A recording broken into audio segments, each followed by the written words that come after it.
All right. So the first movie on our list today, Wayne's World, Yes. the original. Jude, take it away. All right. Wayne's World. Excellent. Wayne's Party World. Party time. Excellent. Okay. Your eyes are all glassy. I'm glazed. I'm totally glazed. All right, let's Like get into the this. donuts at Makita's. Yeah, like I'm glazed like a Makita's donut right now. Take it away, Jude. 1992, Wayne's World, rated PG-13 with a runtime of 1 hour 34 minutes. This had a budget of $20 million. What do you think this brought into the box office, gentlemen? Jesus. $112 million. Alex? $82 million. $183 million. Wow. This was a huge Huge hit. hit. Wow. Yeah. Why? Was Mike Myers famous already? So here's the thing, man. No, this I was think this was Mike Myers' first movie. Actually. Yeah. His this first was, mo- But So- this was a Saturday Night Live movie. Yeah. Yeah, you were like what, 8 when this movie came out? What year is it? 92. No, I was younger than that. Were you younger? So here's the thing, man. Wayne's World on Saturday Night Live. This was probably, with the exception of maybe the Chevy Chase years of Saturday Night Live, this was peak SNL. Yeah. This people like People me, loved Wayne's me and my World. wife, we watched SNL every week just for Wayne's World. It was huge. It was a okay. huge thing back then, and it was super fun, man. And when they come out with the movie, it was like, all right, we're gonna get 90 minutes of a Wayne's World skit. It's gonna be great. Yeah, also, like the trailer for this movie, like if you weren't aware of like Saturday Night Live and Wayne's World, like the trailer for this movie was so funny that everyone was like really jazzed to see it. And when it came out, it just blew up. Like people were just went crazy. Like I must have seen this thing like 5 times in the theater. Yeah. All right, excellent promo, Wayne. Yes, artistic yet accessible to a wide audience. I was obsessed with it, and it's still one of my all-time favorite comedies. Would you like to know what it's about? Yes, please. Yes. All right. In the far-off land of Aurora, Illinois, local celebrities Wayne Campbell and Garth Algar have big champagne wishes and caviar dreams of getting paid to do the show they love. When Rob Lowe shows up with 10 grand in a contract, they immediately sign up to get exploited. Wayne's girlfriend Cassandra has a band that really wails, and when Rob Lowe catches sight of her, he decides to give the band their big break, setting up a video shoot for them in Chicago.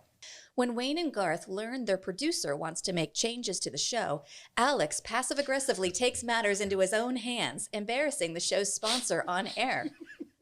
Kadish then fires Wayne in the middle of the show, leaving Jude and Vader to finish the show on their own. Feeling abandoned and like they sold out, Wayne and Garth must figure out how to take back control of their show and the futures of the Salty Nerd podcast and get Cassandra out of the hands of Snaky Snake, Rob Lowe. Discuss. Yeah. How did I do? You did pretty good. You did pretty good. I'm watching this. So, like, I've seen bits of this movie. I don't think I can actually say that I've ever sat down and watched the whole thing until this week, right? So I've sat down, I watched Wayne's World from start to finish. About a quarter of the way through, I'm like, oh my God, this is me. This is us. It's us. It's us. me. Yeah. I can see all the parallels and the similarities and like the mindsets of like, I just want to do my thing and get paid for it, man, and have a good time. And then like the business aspect of it just looms over it like a know, dark right? cloud. And Here's it's like, a shit. Yeah. Sell me your soul. $5,000. We got $5,000. we got $5,000. And he goes and buys a fucking Fender guitar. And I'm like, I want that guitar too. And the licorice machine for his stupid car. The Mirth Mobile. Dude, Yes. I legit like I I started. was like, I should get some flames put on my Yaris. Yeah. I have to admit, every time I see your little weird car, I'm like, what the fuck? This little hamster mobile. Oh God. The little pedals. It down should there be at the blue. gas If it was station. blue, it would literally be Yeah. the Garth It mobile. never occurs to me how tiny my car is until like one of you has to get in it with me. I'm like, oh shit, yeah, my car's really small. You know what your car needs? A gun rack. It's right, a gun rack. It does. I actually do own guns though, so that would I could take off the bike rack that I never use and put on the gun rack. That would be Yeah. dope. So there's actually a scene in this movie where Laura Flynn Boyle, who plays Wayne's ex-girlfriend, Stacey. the psycho hose beast, Oh, yeah. she gifts Wayne a gun rack in order to try to lure him back to her. And that's actually based off a true story of Mike Myers, who had a girlfriend who gave him a gun rack for a gift to try to like mend fences and get back together. and so a lot of the stuff that Stacy does in this movie is actually autobiographical. Dude, that chick was so creepy. Yeah. Super creepy. It's like I don't own a gun, much less many guns, which would necessitate a gun rack. A whole rack. Funny. And then she's like, "You don't like it? Fine." You're gonna lose me someday, Wayne. This is just a little side story. I made a gun rack once in school. I made a gun rack. That exact Shop same gun rack class? in shop class. It's like you could make when I was in junior high. It was when we were done building, when we were done making the teachers' paddles for the year, you could make a cutting board to give to your mom for forever, or a gun rack to give to your dad, which he would use forever, right? Right. I made a gun rack. Nice. And it was the exact same gun rack. It was just one of those really weird things. So Having gifted a gun rack, I feel her pain. So yes. So real quick, because this is one of my all-time favorite movies, I know a lot about the making of it. And I just wanted to kind of set the stage here. So basically in the early 90s, Lorne Michaels, who's the producer of Saturday Night Live, he got a development deal with Paramount Studios, like a movie deal. And so because Wayne's World was one of the most popular sketches on Saturday Night Live, he went to Mike Myers and he was like, "Hey, how would you like to turn Wayne's World into a movie?" And Mike Myers was like, "Excuse me?" Yeah. So Mike Myers teamed up with like 2 staff writers on Saturday Night Live to write Wayne's World. And they started getting it produced, and it was kind of funny because Paramount like basically didn't think that this movie was going to ever amount to anything, and so they basically just like didn't interfere and like left them alone and let them do like their own thing. And Lorne Michaels hired Penelope Spheris to direct this movie, and she had done like a lot of like documentary work in the past, but this was like her first like big feature film, and she had been like a friend of Lorne Michaels for a long time, and so he wanted to give a female filmmaker like her big break. And so basically it was kind of a weird situation because Mike Myers was notoriously difficult to work with. He's kind of like they called him like the Marlon Brando of comedians because like he was like he's just like so like, this is how I want things done. And if you're not if you're not on board, like I'm going to fight you on it. And so him and Dana Carvey, they weren't actually like very good friends, and they were constantly kind of like competing with one another to be funnier. And so like there was like this weird rivalry between the two of them. And Penelope Spheris was also constantly butting heads with Mike Myers over like, what's funny and what isn't, and what needs to be in the movie and what shouldn't be. And so it was a very kind of like chaotic shoot. And add to that, I don't know if you guys remember this, but Rob Lowe, who plays like the bad guy in this movie. Oh, is this when his sex tape came out? Yeah, so like he was in the middle of a sex scandal when this thing came out. There's a sex tape of Rob Lowe out there? Oh, you child. You sweet little innocent man. He's the dude from Parks and Rec. I don't know. Speaking of child, that's what the sex tape was. Yeah, so like he was having sex with a 16-year-old on tape. He went full freaking Mallrats on that? This was a huge thing back then. Oh, Yeah. no. Yeah, like so like Rob Lowe's like star was like on the rise because he was part of that like Brat Pack group.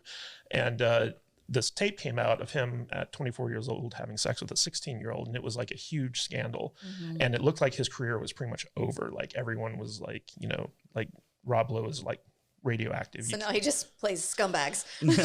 well, the funny thing was like Lorne Michaels saw this and he was like, you know what? I bet we could get Rob Lowe really cheap. and so like they went to him and because he was like radioactive, he was like, okay, yeah, I'll take this role.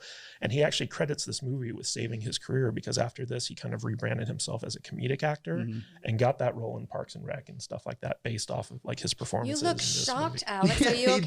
does. He really This is does. news to me How about could you Rob not Lowe. know this? I don't know. I love Rob Lowe. He's funny in It's like everything. his character is defined by this sex scandal. No clue. Wow, that's wild. Before my time, bro. I don't Yeah, I know. guess. Like, I know him from The Outsiders. He was young in that one, and then I know he popped in. He was very, very popular. He was a heartthrob back in the day, but it was like it went. My knowledge of Rob Lowe goes Outsiders, Parks and Rec. There's like a 30-year gap. There's a lifetime of information in those years. He got canceled before social media. So Wow. Yeah. it was wild. That's crazy. It was That's literally the everywhere. plot of Mallrats for Ben Affleck's character. Yep. Oh, wow. I had no idea. That's bananas. Yeah, and it was funny because before Wayne's World, the only movie that was ever made based off of an SNL sketch was The Blues Brothers. And so, What about Coneheads? well, that came out after this. Did it? this, yeah. Oh. So like Blues Brothers was the only Saturday Night Live movie to come out based off of a sketch. And when this movie kind of came out, it's the only Saturday Night Live movie to ever gross more than $100 million.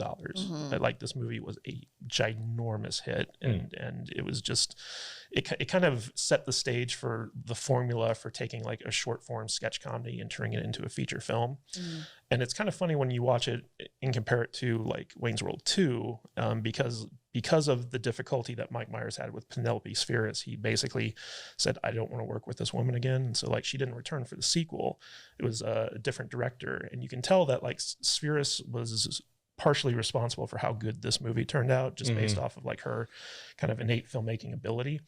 And I think like that conflict made Wayne's World 2 not quite as good. Like there's other stuff that goes into Wayne's World 2's story, which I can't wait to tell you guys about. Yeah, we'll get there in a minute. But I love this movie. And it was weird watching it being like, yeah, I relate to Wayne and Garth. Like, I know, right? Like mirroring our On struggle. a whole different level. I hadn't even thought about it until, I immediately went there. Yeah. I'm like, whoa. That's like, literally us. We're in like our basement. Them at Gasworks is like us at the conventions. Yeah, right. Yeah. Or the donut shop is us at Grouchy John's. Exactly. Like, it's the same shit. Yeah. Vader is Ed O'Neill. I really wish JJ was like Ed O'Neill. Or he at a certain point, Ed O'Neill, who plays the manager of the local donut shop, he just hijacks the soliloquy, and he's like, "Why is it when you kill a man in war, it's called heroic, but when you kill him in the heat of passion, it's called murder?" And Wayne just pops in, and he's like, "Hey, I'm the only one who gets to talk to the camera." Yeah. Did you know that if you stab a man in the dead of winter, steam escapes his body? The Indians thought it was their soul. We could totally do like a little mock-up Wayne's World thing where we just go to like the coffee shop and do some goofy shit. Well, what's funny to me about it's like I haven't watched this movie in a long time, right? I had forgotten how much of this movie has gotten into our society and our culture, like just the way we say things. It was funny because Alex texted us and he's like, "Did The Office steal the that's what she said joke from this movie?" And we were like, "Yeah." There was a scene in this movie where Mike Myers goes like, "That's what she said," or was it Garth? I can't remember which one it was, but one of them says like, "That's what she said," and I was like, "Oh my god." Garth is holding a sign and he says, "Hey, are you almost finished? I'm tired of holding it." Yeah. And he's like, "That's what she said," and I'm like, "Oh my god, freaking." The Office stole that. Yes.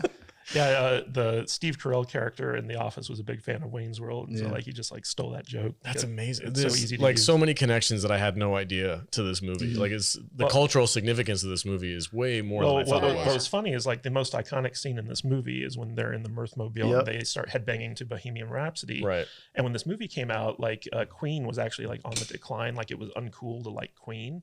And Lorne Michaels wanted them to use a Guns N' Roses song in that scene. And Mike Myers was like, "No, I want to use Queen because when I was a kid growing up in Canada, we used to headbang to that song. And so like, it's important to have that in the scene." And Lorne Michaels is like, "Kid, I'm trying to make your movie a hit. We got to put Guns N' Roses in there." And Mike Myers was like, "If you put Guns N' Roses in that scene, I quit. I will walk away." And Lorne Michaels was like, "Okay, geez, you can use Queen." And it was kind of funny because in that scene, so first of all, if you watch Dana Carvey, like he doesn't know the lyrics to the song, so he's just kind of like mouthing the words. But the thing is like they had to like shoot that scene so many times where they start headbanging that the actors were getting like you can tell because because they're just kind of like rocking back and forth instead of headbanging. And that was one of those scenes where like Penelope Spheris was telling them like, "Look, we need to keep doing this in order to get it right." And Mike Myers was like, he got to the point where he was like in so much pain where he was like, "This isn't even funny anymore. Like I hate this scene. Like we don't need to do this." And so like they had like a big back and forth over that scene. And it's kind of funny because later on in the movie, like you see like Dana Carvey and Mike Myers, they're literally turning their entire upper bodies because their necks are so stiff from having like shot that scene. Yeah, it's really funny. But that scene more than anything is basically giving credit for the resurgence of interest in Queen. And also it's the most iconic, like me and all my friends, like whenever we heard Bohemian Rhapsody from that point on, you start headbanging. Everybody headbangs. Yeah. Everybody. Absolutely. Yeah. It's funny when Rob Lowe presents the Wayne's World show to like the big producer guy, and he's sitting there and he's watching it, and he's like, "Why do people like this?" And they're like, "This is all the rage with the kids, mean man." The advertiser. Yeah, the advertiser guy. Yeah, Bill Murray's brother, actually. That's Bill Murray's brother. Yep. Get out of here. Yeah. Yeah. Get right out of town. He's super famous. He's in like a bunch of stuff. Yeah, Brian Doyle Murray. Oh Yeah. Wow. I had no idea that they were related. See it now, huh? Yeah, kind of. Yeah. Yeah, that's Well, interesting. Well, it's funny because him and Kurt Fuller are also in Ghostbusters 2. So like he plays Bill Murray's brother plays the psychiatrist in Ghostbusters 2, and Kurt Fuller plays the smarmy mayor's aide. But what's funny is when we were watching this, so like Kurt Fuller, his character Russell is like, you know, kind of like Rob Lowe's lackey. He's like the producer of the Wayne's World show, and he keeps wearing these like weird tracksuits throughout the movie. And at one point, he's wearing a tracksuit, and I turned to Jude. I was like, "Is he wearing the same tracksuit as Nice Guy Eddie in Reservoir Dogs?" And it turns out he is. And wow. Exactly. Reservoir Dogs came out the same year as this movie, and they're both wearing that tracksuit. I wonder what store that was available in, where they just went down to the place. It's like this weird, like green neon tracksuit. Yeah. What can we put this character in? I got this tracksuit. I wish I could quote more of this movie, but I just haven't seen it enough to really like punch out some good funny quotes. But it's funny how many like cameos are in the movie. Oh, yeah. There's a lot of famous like Meatloaf is the bouncer at the Chris gasworks. Farley. Chris Farley's there. Yeah. Chris Farley's been popping into a bunch of movies we watched recently, like Airheads and stuff like that. Like, I'm like, oh my god, it's Chris He was Farley. huge in the 90s. Yeah. Yeah. But I just, again, this movie, like the comedy of it didn't really strike me as being the best part, but like just the parallels to like my own universe. And I just couldn't get over it. I'm like, oh my, and it's literally like my biggest fear about doing this goofy little podcast is like selling out to a bunch of freaking producers and sponsors and shit like that. And I'm not gonna let those network people tell me what the fuck to do. I'm not going to jail for you or anyone. having that creative like control taken away from me because it's not going to make the sponsors happy. Like I'm literally sitting here like, oh my God, I can't let that happen. Like it's so weird watching. And it. when you talk about the product placement scene, Yeah. Yes. Oh, dude. Oh, yeah, That was well, they're all like Garth is wearing like full on like Reebok everything, and he's like, I just don't understand why anybody would do that. Yeah. Well, drink some Coke. it's probably the most brilliant product placement scene in any movie ever made. Yeah. And it's basically like, so Wayne and Garth are having a argument with Rob Lowe's character about about sponsorships and being kind of like forefront in the show. Yeah. And they walk over to like Selling out. they walk over to a table that has like, you know, Pizza Hut and Pepsi and like Doritos. all this stuff. And as Mike Myers is making his argument against product placement sponsorships, Literally eating Doritos while he's doing it. they keep like very prominently showcasing like all the corporate sponsors for the And movie. writing all of the dialogue around it. Yeah. It's so clever and so funny. And it was the first time anybody had done that. Oh, Talladega Nights totally ripped all of that off. Yeah. Like watching this now, and I'm like, oh, that's where Talladega Nights came. Yeah. If you don't chew Big Red, the Q. It's like, Well, the funniest part is, so like with the Nuprin ad where like Myers is like, all this argument's giving me a headache, and Garth comes into frame and he shakes the little bottle of and he's aspirin. like, hey, take 2 of these. and like at the time, the Nuprin commercials were like in black and white, and the only thing that had color was like the pills. Pills, yeah. And so like they actually cut to a black and white shot with like the yellow pills. And it's like Nuprin, little, yellow, different. And then like they use like at the time the Pepsi slogan where it's like Pepsi, the choice of a new generation. Oh gosh, brilliant stuff. Really, Yeah, really it was funny. It's because I love the scene when within this scene where they pan up to Garth and he's completely in Reebok? Yeah. Shoes, pants, hat, the everything. jacket, and he's like, it's like people only do stuff because they get paid. Yeah. And that's just really sad. And it's so funny. And there are actually a lot of Star Trek references in Wayne's World because like they were produced by Paramount, which owned the Star Trek license at the time.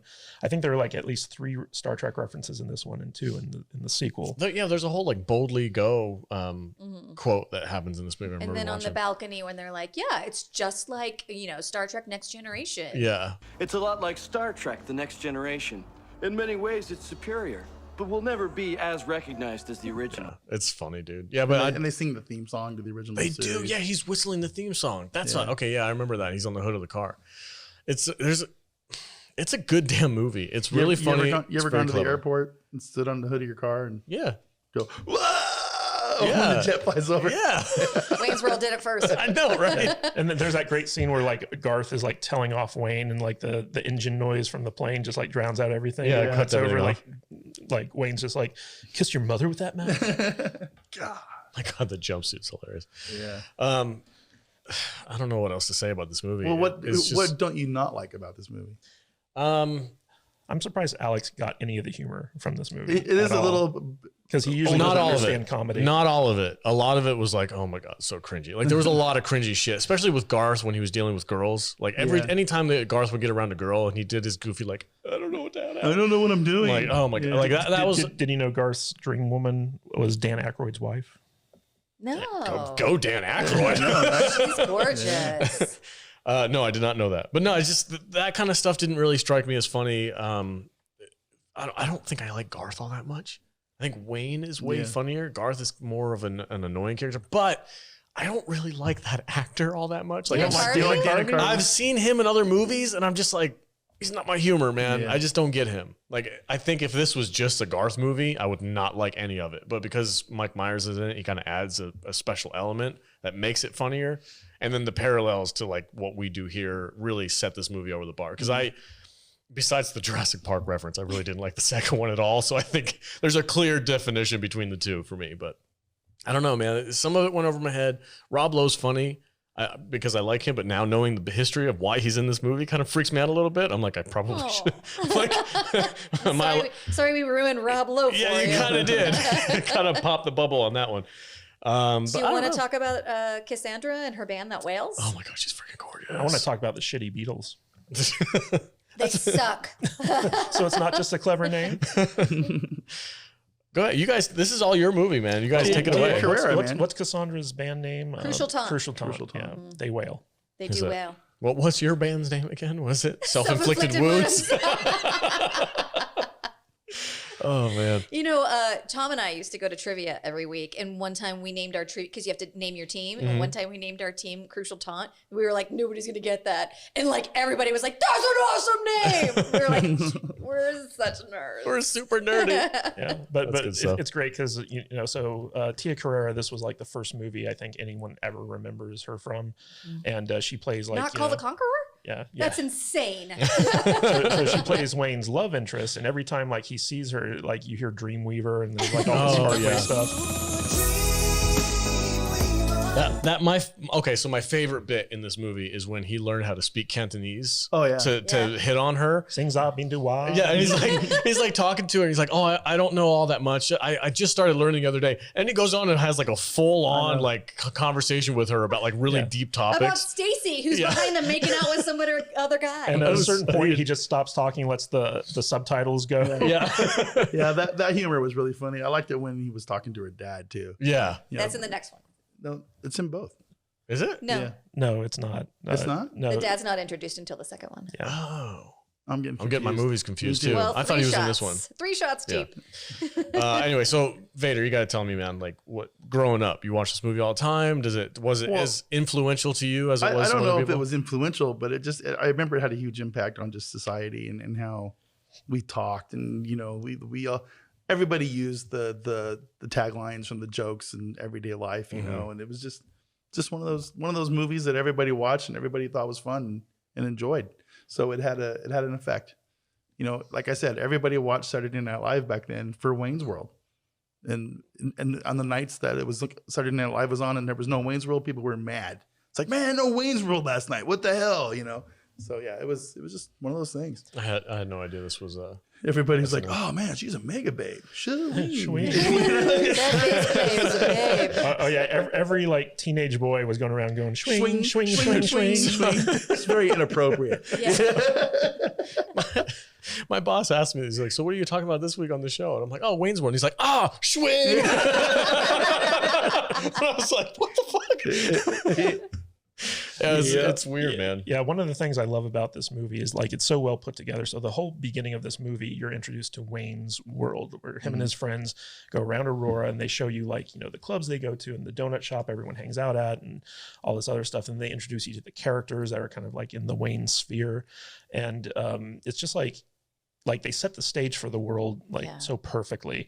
And I love like the feel of the like documentary style that they do. Oh, that breaking the fourth wall the whole time. Yeah. So like this thing was kind of like revolutionary at the time because like you have Wayne breaking the fourth wall and him and Garth are the only ones who can talk to the camera, even though other characters are like aware of the camera being there. And, you know, every scene in this movie has like a gag in it. Like there's a great scene where like Wayne just like opens the door and there's like all these guys training for like, you know, martial arts and infiltration. He's like, what's in this room? And Wayne's just like, I don't know. I just always wanted to open a room where people were being trained to do spy stuff. Wicked. That's this week has also been an education on me on just how Mike Myers like cherry picked his best performances and put them in Austin Powers. It's like all week this week, I'm like, oh, that's an Austin Powers trope. Oh, okay, that's like early fat bastard. Like there's all these cues that I'm like, okay, that's where that came from. And it's funny because I've never really dived into Mike Myers' like past work and stuff. It's Austin Powers. That's Mike Myers. Austin Powers and Shrek. Yeah. What's funny is Wayne's World. So like it's based off this character, Wayne Wayne Campbell. Sorry guys. Wayne Campbell that basically he made up when he was a teenager living in Canada with his friends.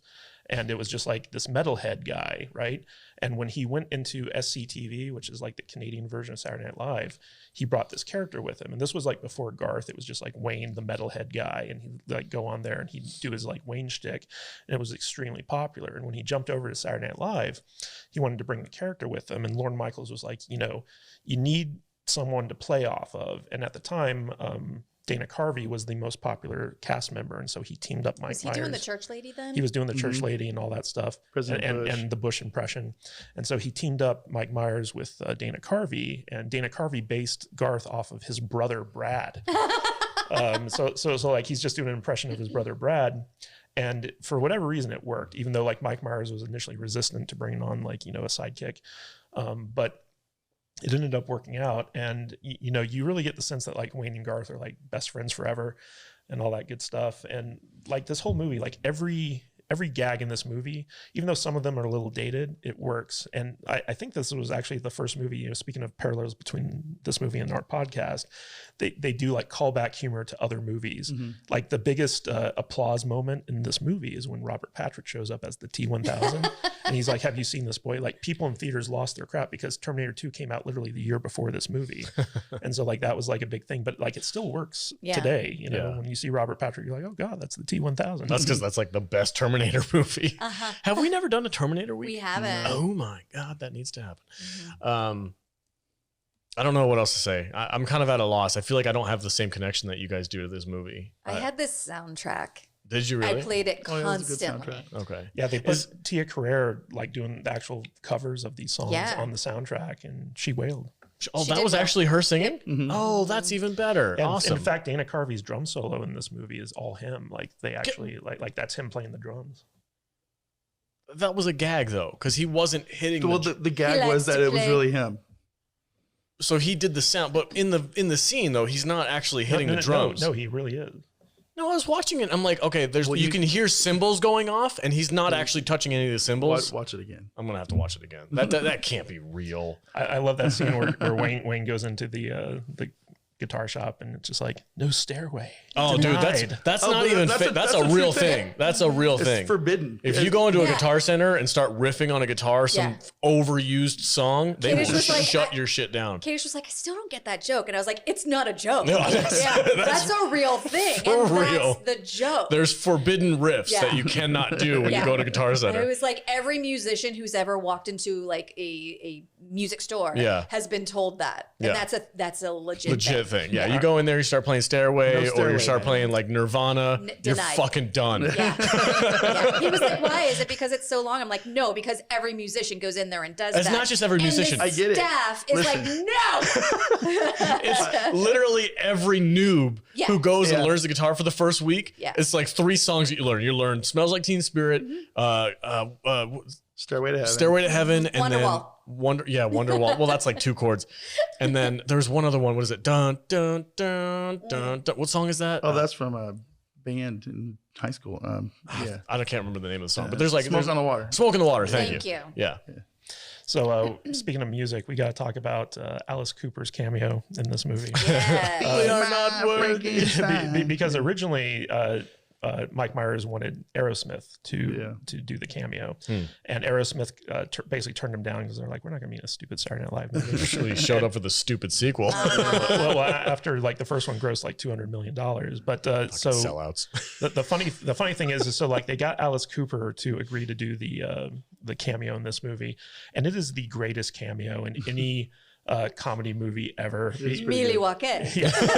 Well, it was funny because like Alice Cooper showed up to do the cameo, and he thought he was just going to be up on stage like doing the songs, and when he found out they wanted him to actually like do lines, he was like, I don't act. And so like they gave him do now. they gave him the script, and so like when you see him like doing the lines in this movie, it's basically like his first and only take, and he just like nailed it.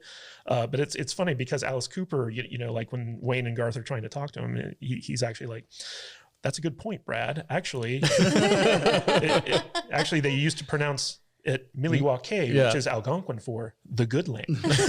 You know, Wayne's like, does this guy know how to party or what? You know what's funny is that Alice Cooper ended up having like a short-lived sitcom with Gene Wilder like after this came out, because apparently the acting bug caught him, and he's actually pretty good.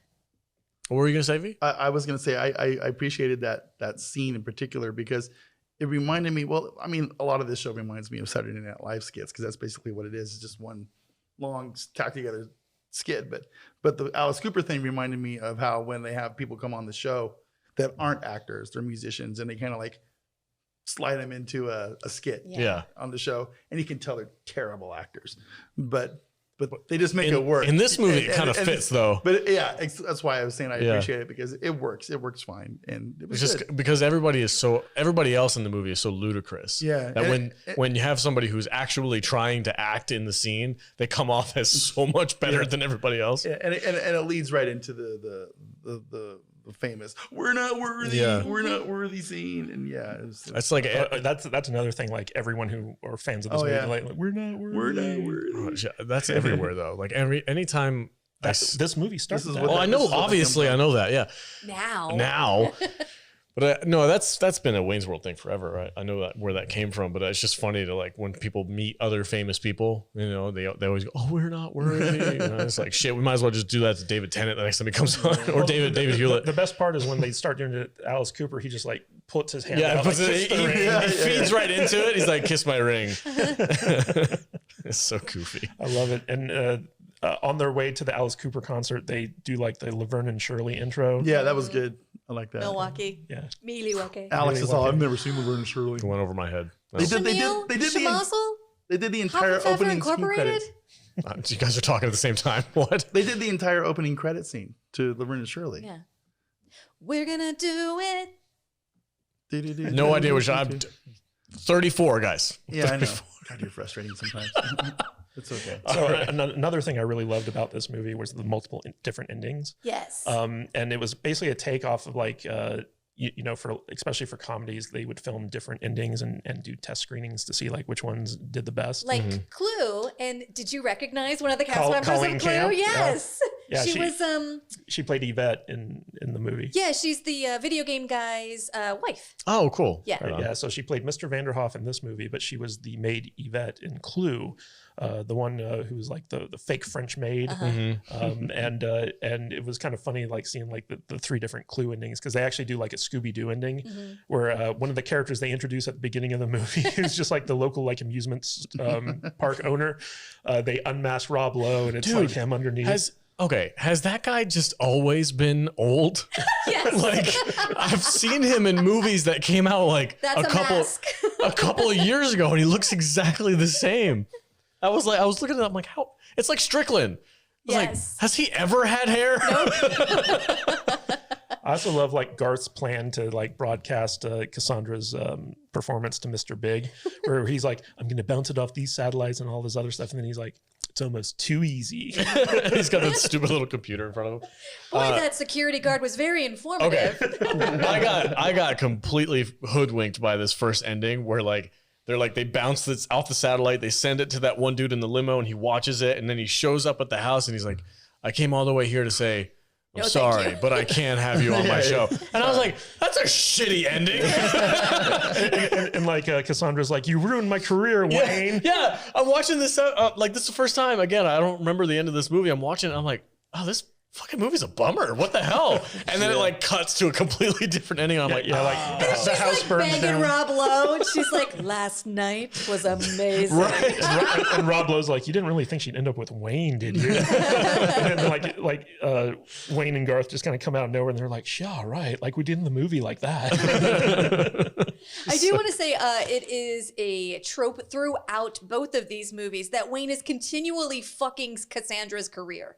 oh yeah. He like just barges into her video shoot and he's like, come with me because I feel like you should. And she's like, okay. And like her whole band is just like, they're like, should we go too? Or? And Wayne's like, you and I both know there's no film in this camera. And then like opens up and there's like tons of film. She's legit on a shoot for a video for her band, and she Oh, just bails in the middle of it because Wayne said so. Wayne is not a good boyfriend. No, he's the worst. He's the worst. He's clingy. It gets even worse in the next one. Yeah, he's clingy. He's insecure. Like it's funny in this one because everything kind of ends up okay, but in the second one, And the next one, it's a problem. yeah, he's the bad guy Yeah. for sure. Speaking of the second one, final thoughts on Wayne's World, the original Vader. Oh, we grading and everything now? Sure, yeah, go for it. Give it a grading. Oh man. So I don't know how to grade this movie. It's SNL fun. movie? I guess it's a fun movie. It's a classic at this point. It broke some barriers, I guess. I mean, it was just it blew up Mike Myers and Dana Carvey, I guess, probably to a certain extent. A lot of tropes in this thing that a lot of things that became tropes, I guess, right? A lot of cultural references and everything. It's fun. I had a good time watching it. Is it a good movie? I don't know. It's hard to say. I'm gonna just kind of put it somewhere in the middle. I'm gonna say maybe it's a 3, Okay. 3 stars because it's just it's a fun movie to watch. But if I ever had to watch it again after today, I don't know if I'd care anymore. You know what I'm saying? It's just it's an older movie now at this point, and a lot of the references now are dated, and but it's still funny. But like I said, to somebody like you, it's not as funny because you weren't there. I don't know how well this movie is aging. I don't You know know what I'm if saying? I don't know if So- I would connect with this movie as much as I did if I wasn't doing this show. Yeah, Because a lot of the Yeah. things that I love about this is how it kind of played on all the fears that I have creating my own show, on just up for free, basically hoping someday it's going to pay off. Yeah. Like that's literally what Wayne's World is all about. Yeah. So that's why I connected to this movie. If it was not about that, or if I wasn't doing this show, I don't think I would like this, which is probably explains why I haven't really watched it that much since it's come out. Like, I mean, it's out there. It's been out there for a long time and I've Yeah. never seen it, or I haven't watched the whole thing. So I did too. I like the I like the characters. I like all the metalhead dudes. I knew some of these people growing up. I didn't particularly enjoy a lot of the music. There was a lot does of weird. Garth's dog have the same haircut? yeah, as him? same haircut. No, it's Tina Turner dog. Yeah, Yeah. which is basically the same haircut. This is, wow. Okay, sorry. But anyway, yeah, it's a 3. It's a fun movie. Okay, It's a fun movie. It's a classic. Yeah. Jude, final thoughts. Give it a rating. I have to disagree. I don't think that you can line this up against like movies in general or comedies in general and have it fare well. So for me, I'm putting it in the realm of SNL movies. And SNL movies are kind of hit and miss. And I want to say that this is probably one of the most successful SNL movies ever. So in that realm, it's a 5-star movie. Holy If shit. Against other SNL movies, against Coneheads, Yeah, well, yeah. against Night at the Roxbury, this is a 5-star movie. Against It's Pat. Yeah. What's the So- Superstar? So in Whatever. the subcategory, All Star, right? Is that the one where she puts her hands in her armpits? Something was that like an that. SNL thing? Yeah. Anyway, so in the subcategory of only SNL movies. Yeah. Okay. This is top tier. top tier. Yeah. I mean, if you put it up against other comedies, forever, it's not going to fare very well. And Vader's right in that respect. But if you put it in the category that it is, which is an SNL movie, this is top of the line. Okay. Don't scrunch your nose at her. How dare you, sir? I will rip that nose right off your goddamn face. Do you hear that? Watch the steam rise from I'm your not body in the dead of winter. Kadish, final thoughts, give it a rating. So this movie, not only culturally, but, you know, from a Hollywood standpoint, was very significant. You know, there are a lot of gags in this movie that have worked their way into the cultural like fabric of our society, where like, you know, like that's what she said and swing and like all that stuff. It was very much a kind of like reflection of what was popular in the early 90s. There are some jokes that are a little bit dated, like the Grey Poupon joke and, you know, stuff like that. But overall, like there's not a single scene in this movie that I don't laugh at, especially like considering like how many times, like I must have watched this movie like 1 million times by now. And I'm always finding it funny. I'm always loving the characters. I'm always getting the references. And it really kind of set the stage for not only like Mike Myers style humor and this like kind of resurgence of absurdist humor, but it also kind of like created the formula for how you take a like, you know, 5-minute sketch bit and stretch it out into a movie and do so successfully. Now, Mike Myers was actually like, he gained a reputation of being hard to work with on this film. Like, I think that there was a story that Penelope Spheres talked about where like there was only margarine available at the craft service table instead of actual butter. And Mike Myers wanted butter for his bagel. And so he flipped the table over and threw like a big fit. Get out of here. No way. This is coming from her. And so like she actually assigned her own daughter to be his personal assistant to like kind of babysit him.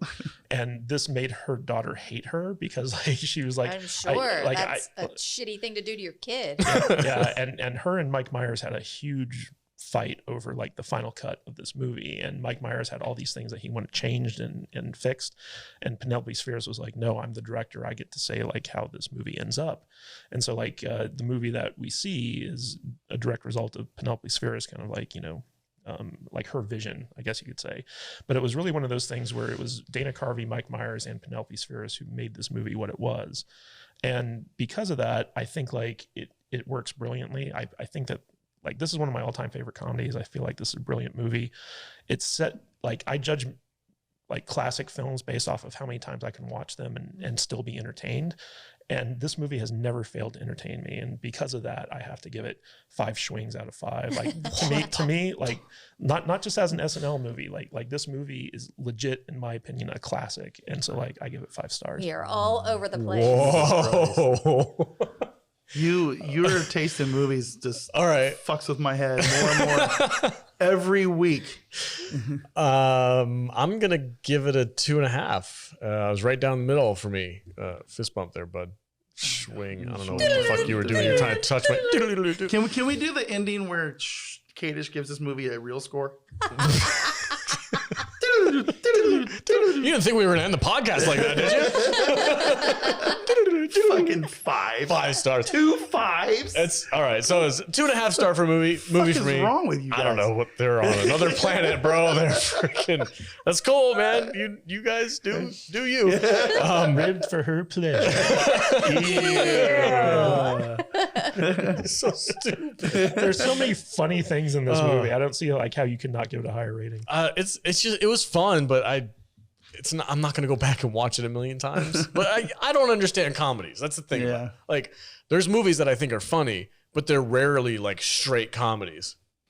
Yeah, it was fun. It was good. The parallels between us and them like kind of blew my mind, and it kind of freaked me out a little bit. And I was like, oh my God, I have to have a conversation with Kadish. I should have called him like, oh, we can't do this. As you're wearing your Reebok gear. Yeah, yeah. Because the whole point of that, the choice of the future. Buy our shirts. Buy our merch, man. Well, the whole point of that scene is that like that's the reality, even though like they're claiming that they're not doing it or they're against it. They're really doing it hardcore, like worse than anyone. So we're shilling for ourselves. Yeah. We got the logos everywhere, all over the place.